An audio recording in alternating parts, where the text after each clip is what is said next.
It's the Brad and John Show. It is the Brad and John Show. Today's date, I didn't give the date on the other segment.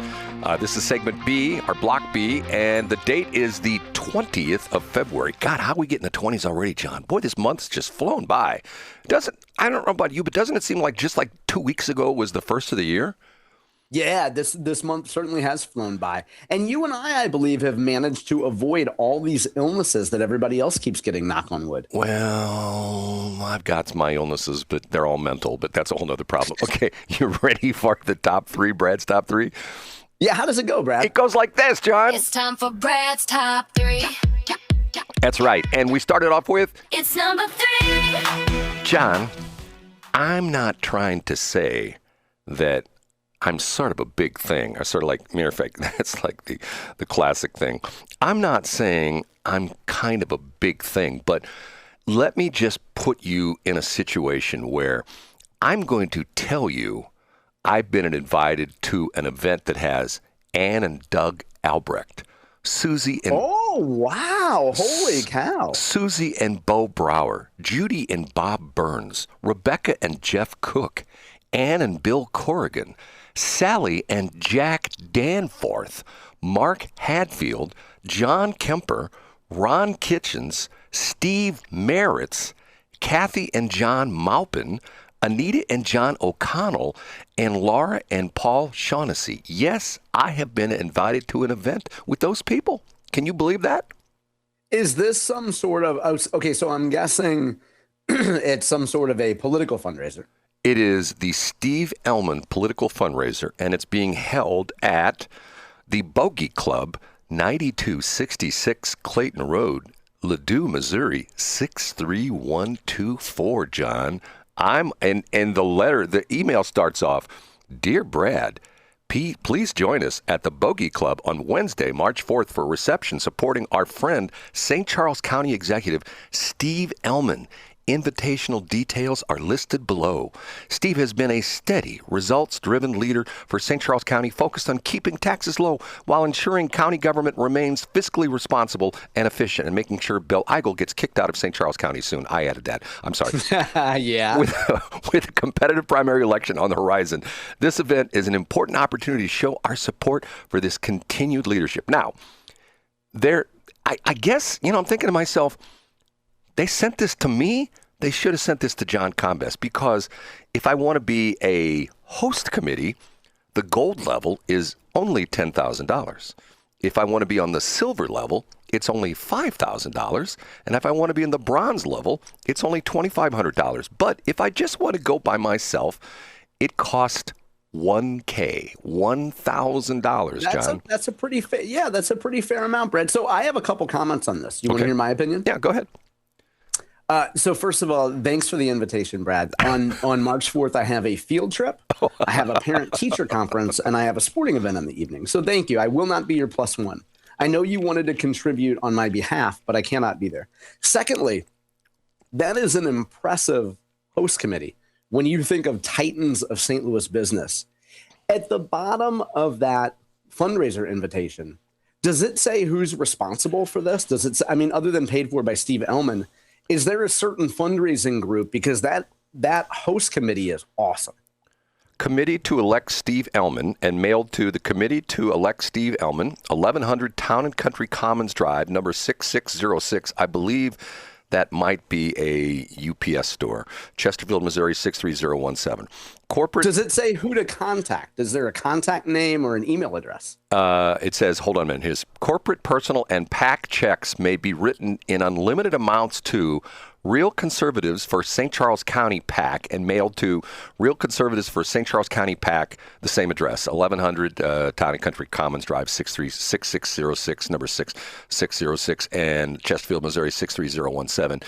And you can actually click on the email. You can click here to contribute online to Real Conservatives for St. Charles County PAC. Now, I have to admit to you, when I got this yesterday, I thought to myself, whoa, he's got some heavy duty. Now, here's the interesting thing. John, call me a hypocrite. Because go ahead, call me a hypocrite.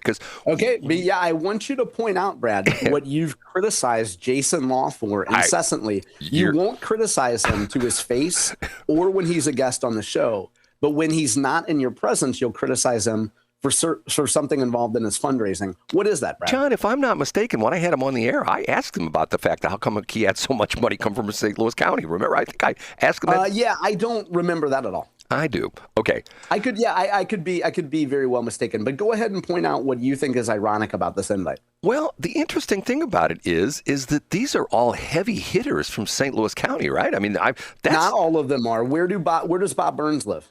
I think he's up in heaven with my mom and with Dr. Camille Winter, isn't he? Like that's the other Bob Burns. That's the former sports reporter. Right. The one that you're referring to, I believe, is heavily involved in St. Charles County politics.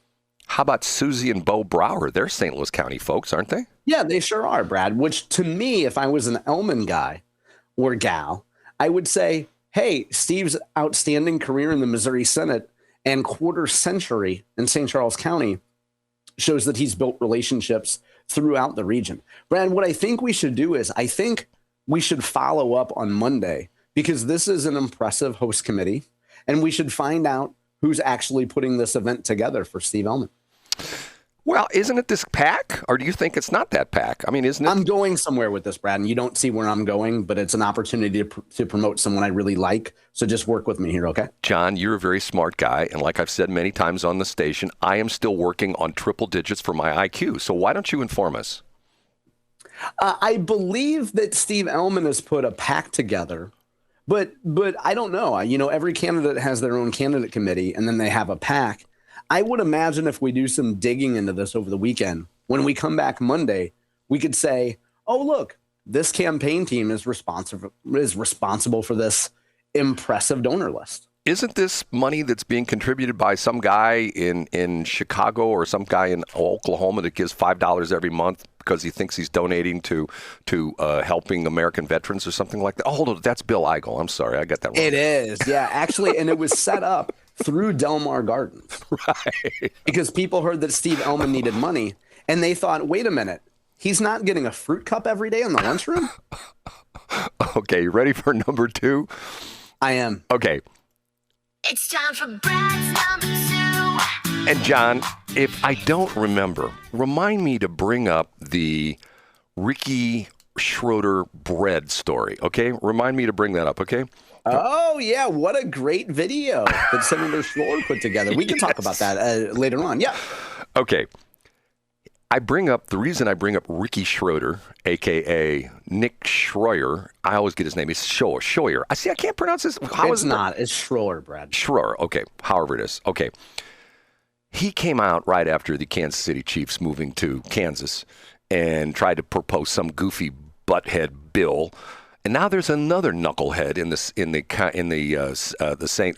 the Missouri legislature who's got another stupid butthurt bill. Have you heard this story about the KC license plates?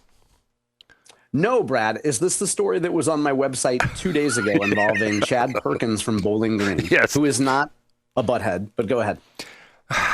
This is just he's butthurt. Oh, butthurt. Okay, that's different than butthead. The Kansas City and Chiefs. From reading the headline, what have you gotten about this story? And where did it come from, and who wrote it?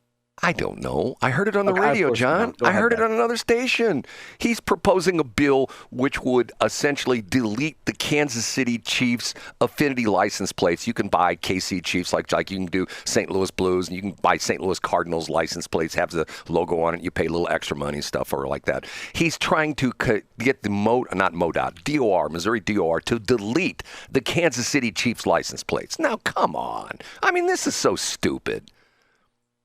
Yeah, and so what would you, and the main qualm that you have with it is that it is what, Brad? Wait, the Kansas City Chiefs are moving to Kansas. Let's be really nasty to them. Now, here's what's interesting. Just yesterday, on the Eric Erickson show, he had a caller from Kansas City, and the reason they talked about this yesterday is one of the big sports stories was, I don't know if you heard this, John, that the Chicago Bears are moving to Indiana. Did you hear this story as well, too?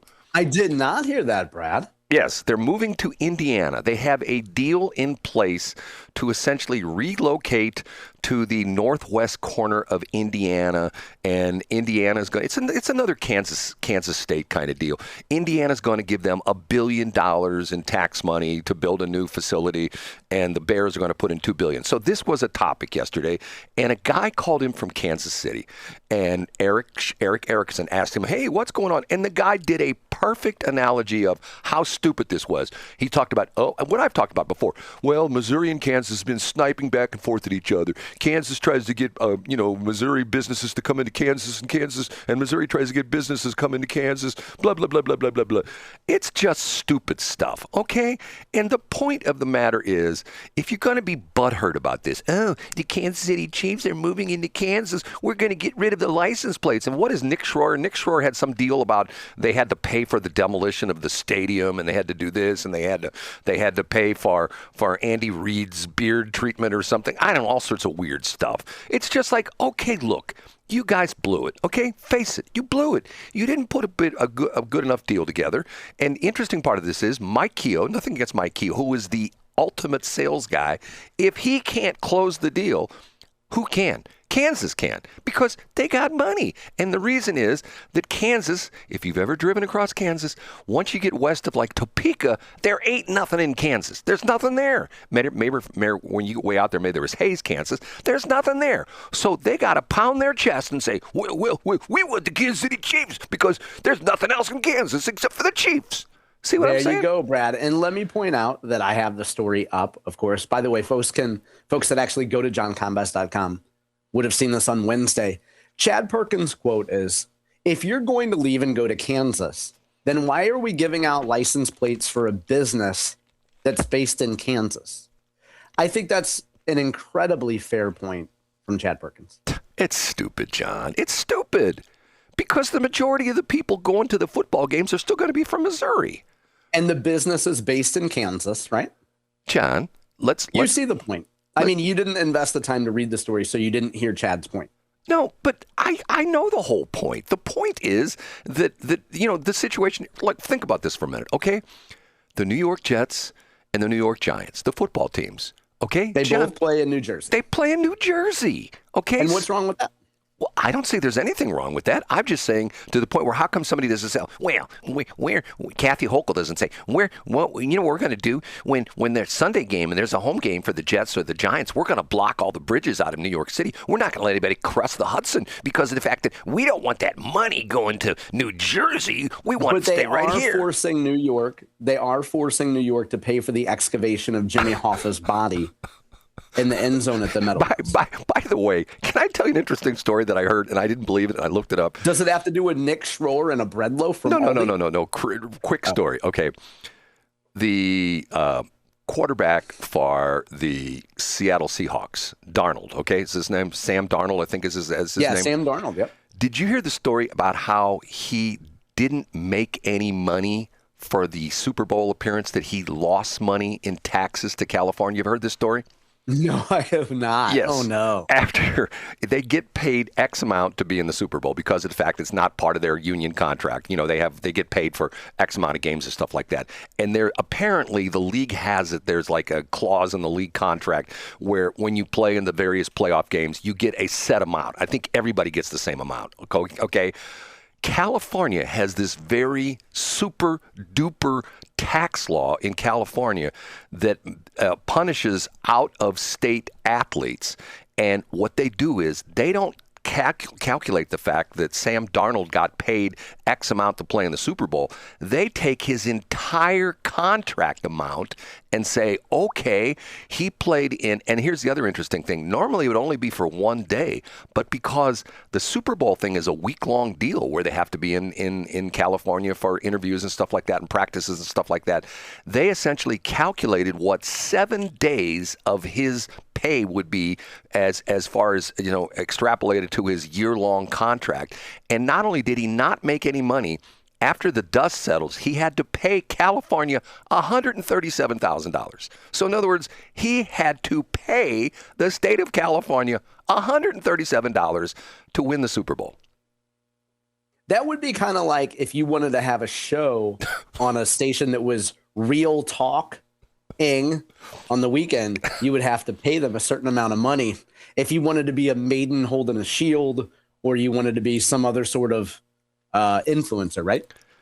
And the interesting thing was, I don't know if you heard this or not, the secondary part of this is there are players in the NFL Players Association who are petitioning the NFL Players Association to bar California from having any playoff games because of this situation, because they all lost. I mean, not all of them, because once again, the deal was it was calculated on the fact that he made X amount of money through the entire year, and some of the players aren't making that amount of money. But a lot of the players are saying, hey, man, some of them, they claim some of them made like $20,000 after California took most of their money from taxes, which is why I know is Chad Perkins should replace the Chiefs bill with a bill to keep old men from getting a Route 66 license plate.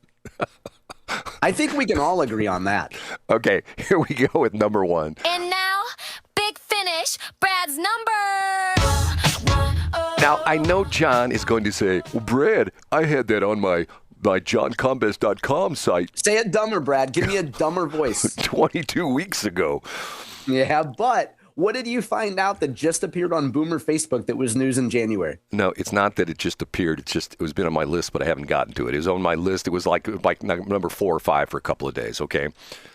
Catherine Hanaway, my favorite person, who now, you saw the picture of her new studio down at 97.1, didn't you? It's remarkable, Brad. Her name was on there twice. It was great. She's suing MSHSAA.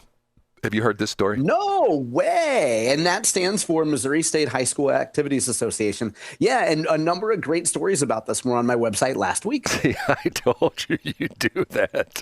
But it is interesting because the reason for this is MSHSAA, which essentially, and it's not just sports. They do all sorts of stuff, but they're the governing body in the state of Missouri for high school sports and stuff like that. Apparently, they have a deal where they have, at-large members? Isn't that what it is? If you're on the board, you're like an at-large. Yeah, but what demographic do you have to be, Brad? You can't be a white dude, is it what it comes down to, right? Am I correct on this? Yeah, because if you could, then you would end up with something like the Brad and John show, where you just have you have a middle-aged white man and a geriatric white man just arguing with each other for 60 minutes a day. The rules of MSHSAA are for their at-large board members, you have to be an ethnic minority or a woman. Am I correct on this, John? You are correct. Yeah. White men need not apply. Right. And Catherine Hanaway's suing them. And I'm thinking to myself, I'm with Catherine on this one. I mean, how can you get away with this kind of stuff? This is is MSHSAA like a private organization? Are they like publicly funded? Or do you know what the situation I believe, is? they get some sort of, I'm sure they get some sort of public money. I shouldn't say I'm sure without fact checking that, but they do have state oversight unless I'm mistaken. Yes. Okay. How in the world can you get away with advertising for board positions? And I understand it's at-large board positions, which I think is reduced voting or something like that. I don't know the whole status on it. How can you get away with saying you have to be a woman and or an ethnic minority? I mean, I'm going like, how in the world is that possible? Well, I think, Brad, that just some people in the state of Missouri respect diversity. And I think it's telling that even producer Christy on this show happens to be a woman with Caucasoid genetics, which I think shows your extreme bias in hiring producers here. But I don't know. I mean, maybe MSHSAA respects diversity, Brad, and maybe white men have had it easy for too long.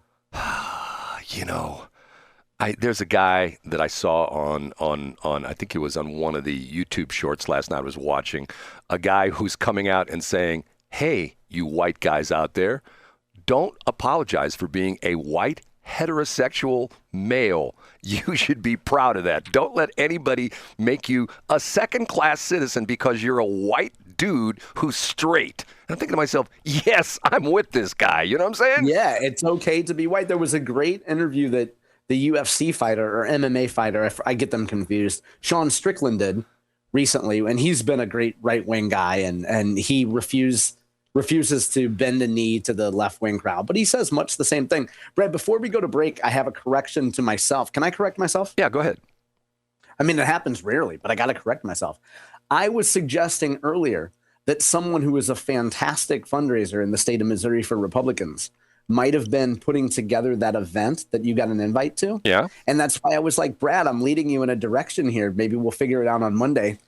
While we were on the air in this segment, I did a little digging, and this person, who I won't name by name, is an outstanding fundraiser, and they are not responsible for the main fundraising that's going on with Steve Ehlmann. So I thought I was being so clever in leading us into a conversation, but I was wrong, Brad. So I stand corrected.